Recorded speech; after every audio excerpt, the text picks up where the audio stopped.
Hoy vamos a ver de condiciones de equilibrio de un cuerpo rígido el ejercicio resuelto número 2. Condiciones de equilibrio.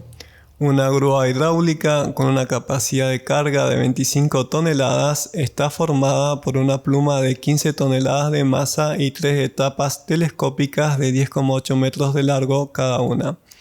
En su posición de transporte, la pluma se encuentra posicionada a 3 grados respecto a la horizontal y la fuerza ejercida por el pistón hidráulico para levantarla se aplica en el punto con coordenadas en X igual a 7,62 metros y en Y igual a menos 0,40 metros desde el eje de rotación de la pluma, formando un ángulo de 7 grados con la horizontal.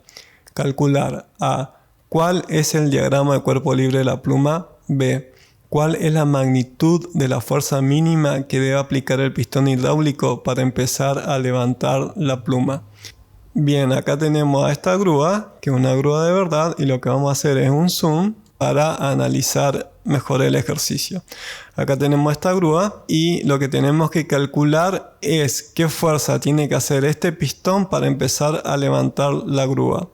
Nos dicen que esta grúa está formada por esta pluma de 10,8 metros de larga con 3 etapas telescópicas, es decir, cerrada. Son 10,8 metros, a medida que estos brazos se van estirando es más larga.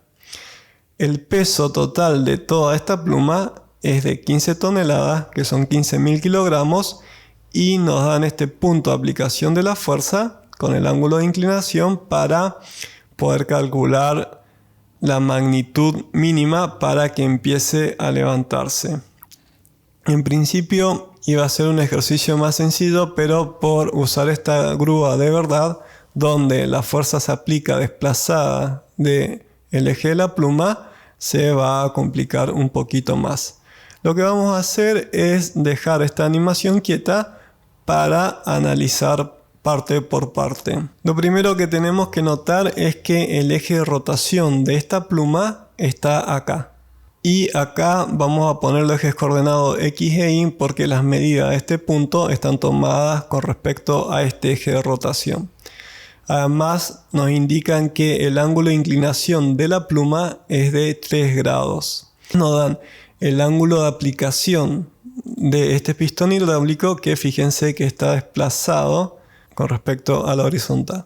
Nos dicen que el ángulo de aplicación de esta fuerza es de 7 grados. Fíjense que en este punto, este pistón hidráulico aplica la fuerza y es la que genera el torque necesario para levantarse. Lo primero que vamos a notar es que esta fuerza no se hace bien hacia arriba, sino está hecha medida en forma horizontal, y a medida que la grúa se va levantando, este ángulo de esta fuerza va siendo más vertical hacia arriba.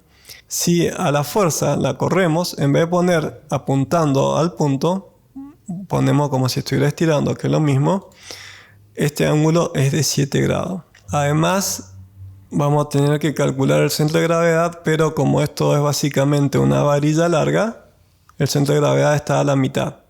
La altura no la sabemos, vamos a asumir que está a 3 grados con respecto a la horizontal, porque no tenemos datos. Entonces, para simplificarlo, el centro de gravedad está ubicado acá, a la mitad del largo de esta pluma, que es como se llama al brazo de esta grúa, que también es hidráulico, acá dentro del pistón hidráulico que la van extendiendo o contrayendo, y sobre este centro de gravedad actúa todo el peso de la pluma, que son 15 toneladas. Lo que vamos a tener que hacer para resolver este ejercicio es aplicar las condiciones de equilibrio de un cuerpo rígido que vimos en el video de teoría, y para ello vamos a tener que analizar los torques que generan cada fuerza respecto a este punto que es el eje de rotación, que lo hemos hecho coincidir con el origen de nuestro sistema de ejes coordenados cartesianos. Vamos a tomar como positivo el sentido de rotación antihoraria.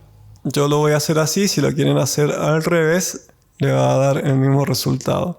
La primera conclusión que podemos obtener es que el peso, al actuar a esta distancia del eje de rotación, va a hacer que este brazo girara hacia el piso.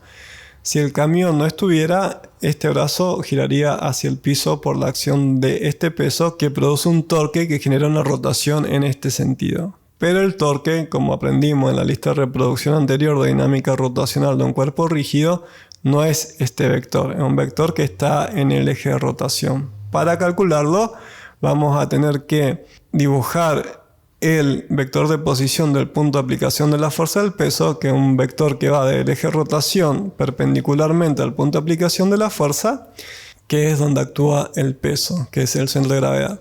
Para calcular la dirección de este vector, que no nos los piden, pero lo vamos a hacer tantas veces que ya se le va a grabar y no lo van a tener que estudiar, vamos a necesitar aplicar la regla de la mano derecha. Para aplicar la regla de la mano derecha, extendemos la mano derecha abierta en la dirección y sentido del vector de posición del punto de aplicación de la fuerza y cerramos los dedos en el sentido de acción de la fuerza del peso en este caso. El pulgar nos indica que el vector de torque es un vector que entra hacia la pantalla por el eje Z, sería, que es este. Y como entra en todo el ejercicio de la unidad anterior, lo habíamos representado así, que esto es la cola de la flecha de un arco de flecha. Como lo vemos atrás, lo que vemos es la cola. Ahora, esta fuerza lo que genera es una rotación en el sentido antihorario. Pero como no se ve muy bien lo que hace, a lo que está muy horizontal, la vamos a descomponer en sus dos componentes. Esta componente en el eje X, si se fijan, con respecto al eje de rotación, está a esta distancia. De modo tal que esta fuerza genera un torque en sentido antihorario. Y la componente ni, que es la que más fácil vamos a ver, también genera una rotación en el sentido antihorario. Es decir que este torque es positivo. Y lo que hace es producir una rotación en este sentido. Ahora, para calcular el vector de torque, vamos a tener que graficar el vector de posición del punto de aplicación de la fuerza, que es el vector que va del eje de rotación hasta el punto de aplicación de la fuerza. Y si aplicamos ahora la regla de la mano derecha, extendemos la mano derecha en la dirección de este vector de posición y la cerramos en el sentido de acción de la fuerza, en este caso la fuerza hidráulica del pistón. El pulgar nos va a indicar que sale, es un vector que sale por el eje Z, es decir, es así. Y estos dos vectores tienen que ser iguales y opuestos para poder empezar a levantarla sin aceleración. Ahora, en la lista de reproducción anterior lo representábamos así, que significa que es la punta de una flecha que la vemos de frente. Ahora que ya hemos hecho un primer análisis del ejercicio, vamos a resolverlo. Y fíjense que esto, si quisiéramos analizar todo el movimiento del levantamiento de esta pluma, es decir, este brazo de la grúa, es un problema de fuerza variable y torque variable. Que si quieren lo hacemos en otro ejercicio. En todo caso lo escriben en los comentarios. Como siempre vamos a identificar los datos y las incógnitas y nos dicen que la masa de la pluma es de 15 toneladas, el largo de la pluma es de 10,8 metros cuando está cerrada, el ángulo que forma la pluma con la horizontal es de 3 grados, el punto de aplicación de la fuerza del pistón hidráulico tiene coordenada en X de 7,62 metros y en Y de menos 0,40 metros, y el ángulo de aplicación de la fuerza con respecto a la horizontal es de 7 grados. Estos son los datos y las incógnitas son hacer un diagrama de cuerpo libre y cuál es la fuerza mínima para empezar a levantar la pluma. Ahora lo que vamos a hacer es el diagrama de cuerpo libre y vamos a dibujar de vuelta la pluma simplificada con el ángulo de inclinación indicado. Si se fijan, acá está el eje de rotación y acá vamos a poner los sistemas de coordenados X e Y. Además vamos a poner las subdivisiones para poder dibujar el punto de aplicación de la fuerza. El ángulo que forma el brazo de la pluma es de 3 grados y si graficamos el punto de aplicación de la fuerza es 7,62 en X más o menos por acá y menos 0,40 en Y más o menos por acá. Lo vamos a dibujar esta línea para indicar que está unida al cuerpo rígido. Y ahora lo que vamos a graficar son las fuerzas. El centro de gravedad va a estar a la mitad del largo de la pluma, que es acá. Y en el centro de gravedad actúa concentrada toda la fuerza del peso, que es la sumatoria de las fuerzas del peso que actúan sobre cada partícula que forman esta pluma, que es el brazo que se levanta. Así le dicen acá, no sé en otro país cómo lo llaman.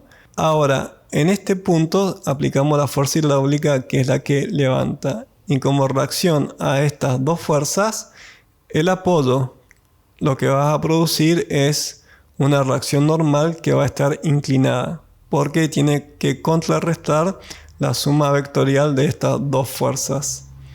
Si no entienden bien por qué se ha desplazado la fuerza normal en vez de estar vertical, se ha desplazado con un cierto ángulo hacia la izquierda, en la lista de reproducción anterior hay varios ejercicios donde le hemos calculado, y esto es porque esta fuerza tiene un gran componente en el eje X que para contrarrestarla este vector normal tiene que tener una componente en X igual y opuesta.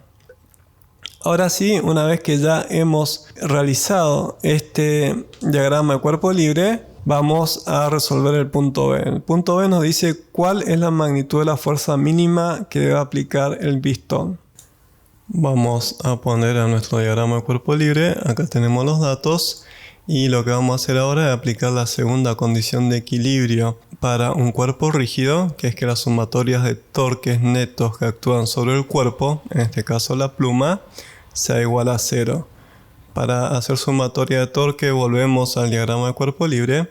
Habíamos elegido el sentido de rotación positivo en el sentido antihorario, y para hacer sumatorias de torque vamos a analizar primero la fuerza del peso, que lo que hace es generar un sentido de rotación horaria.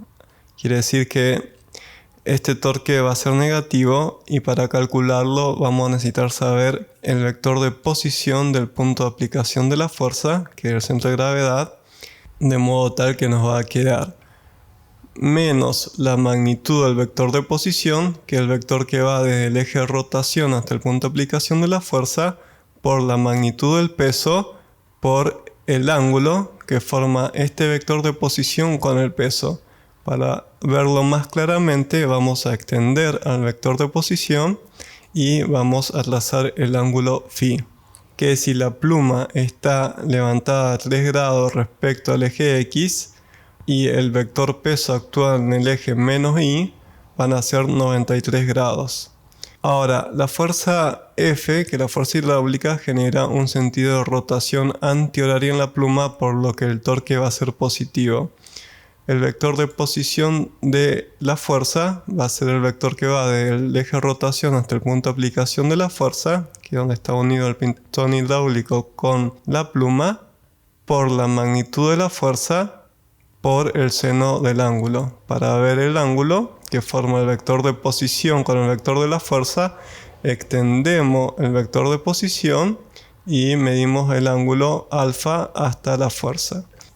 Si lo escribimos nos queda menos la magnitud del vector de posición R1 por la magnitud de la fuerza del peso por el seno del ángulo phi, más la magnitud del vector R2 por la magnitud de la fuerza que queremos calcular por el seno del ángulo alfa igual a 0, porque se tiene que cumplir la segunda condición de equilibrio. Ahora lo que queremos calcular es la fuerza, entonces a todo este término que está restando lo pasamos a este lado de la igualdad sumando. Y a la magnitud del vector de posición R2 por el seno del ángulo alfa lo pasamos a este lado de la igualdad dividiendo. Nos va a quedar que la magnitud de la fuerza hidráulica es igual a la magnitud del vector de posición R1 por la magnitud del peso por el seno del ángulo phi, dividido la magnitud del vector de posición R2 por el seno del ángulo alfa. Ahora, no sabemos cuál es el largo o la magnitud de este vector R2 y no sabemos cuál es el ángulo alfa. Entonces, lo que vamos a hacer es dibujarlo acá un poco más grande para analizarlo mejor. Si vemos, el vector de posición R2 está a un ángulo sigma respecto al eje X. Y nosotros necesitamos este ángulo alfa. Este ángulo θ lo conocemos, es 7 grados, es dato. Este ángulo sigma lo podemos calcular y teniendo estos dos ángulos vamos a poder calcular el ángulo alfa. Además, para calcular el largo de este vector vamos a aplicar el teorema de Pitágoras, ya que esto es la hipotenusa de este triángulo rectángulo formado por el eje X y esta porción del eje Y.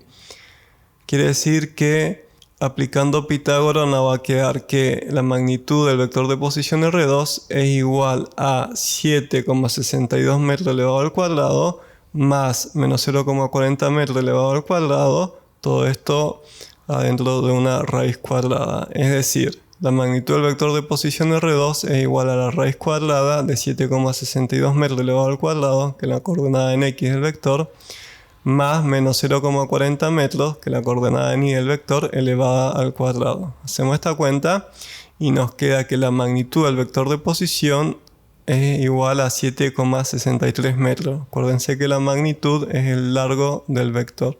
Ahora, para calcular este ángulo sigma, vamos a aplicar la función tangente, ya que conocemos al cateto adyacente y conocemos al cateto opuesto de este triángulo rectángulo. Donde está el cateto opuesto vamos a reemplazar menos 0,40 metros y donde está el cateto adyacente vamos a escribir 7,62 metros. Además vamos a aplicar inversa de tangente o arco tangente para despejar el ángulo sigma. Es decir, el ángulo sigma es igual a arco tangente de menos 0,40 metros dividido 7,63 metros. Hacemos esta cuenta y nos da que sigma es igual a menos 3 grados. Ahora que hemos calculado este ángulo sigma, conociendo el ángulo θ, vamos a calcular el ángulo alfa. El ángulo alfa va a ser igual al ángulo sigma más el ángulo θ. El ángulo sigma es menos 3 grados, pero como se suma, fíjense que este ángulo alfa es la suma de este ángulo más este ángulo, vamos a escribir 3 grados más 7 grados. Lo sumamos y nos da 10 grados. Ahora sí reemplazamos en la ecuación que habíamos obtenido recién o fórmula, donde está la magnitud del vector de posición R1 va a ser la mitad del largo de la pluma, que es 10,8 metros dividido 2. Donde está el peso vamos a reemplazar 15 toneladas, pero escrita en el sistema internacional son 15.000 kilogramos por 9,80 metros por segundo al cuadrado, que es la aceleración de la gravedad, por el seno del ángulo phi. El ángulo phi habíamos visto que es los 90 grados que hay entre el eje X y el eje Y, más estos 3 grados que está inclinada hacia arriba la pluma. Donde está la magnitud del vector de posición R2 vamos a reemplazar 7,63 metros y donde está el ángulo alfa vamos a escribir los 10 grados que acabamos de calcular. Es decir, la magnitud de la fuerza es igual a 10,8 metros dividido 2 por 15.000 kilogramos dividido 9,80 metros por segundo al cuadrado por el seno 93 grados dividido 7,63 metros por el seno de 10 grados. Hacemos esta cuenta y nos da que la magnitud de la fuerza es de 598.302 newton.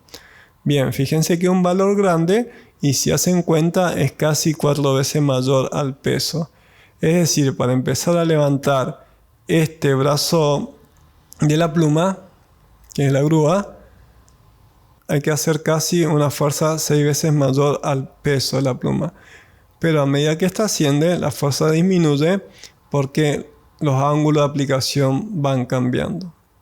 Resumiendo, teníamos acá esta grúa hidráulica formada por esta pluma de 10,8 metros de larga cuando está cerrada, y esta pluma es telescópica y tiene 3 etapas más, como la vemos acá. Están apretadas pero se van estirando hidráulicamente. El eje de rotación de esta pluma está acá y el punto de aplicación de la fuerza del pistón hidráulico está acá abajo. Como dijimos inicialmente, es un caso de fuerza variable, pero la fuerza inicial para empezar a levantar esta grúa lo podemos analizar en forma estática. Como vemos, a medida que la grúa se va levantando, el ángulo de aplicación de la fuerza respecto al eje de rotación va cambiando y la fuerza del peso también va cambiando su ángulo, produciendo torques variables. Para resolverlo tuvimos que aplicar todos los datos que nos habían dado y usar la segunda condición de equilibrio, que es que las sumatorias de torque que actúan sobre el cuerpo rígido sea igual a 0. En este caso tomamos el eje de rotación como el eje real de la grúa. El centro de gravedad lo tomamos en este punto, que es justo la mitad del largo de este brazo, y el punto de aplicación de la fuerza nos lo habían dado con coordenada. Una vez que aplicamos todas estas condiciones de equilibrio, pudimos obtener que esta fuerza es casi 6 veces más grande que el peso de este brazo de 15 toneladas. Pero a medida que se va levantando, el torque generado por esta fuerza es mayor, de modo tal que una vez que empieza a levantarse la grúa, la fuerza hidráulica va disminuyendo. Y si te gustó el video, dale like y suscríbete para estar informado con los nuevos videos. No te pierdas el curso de física universitaria completo.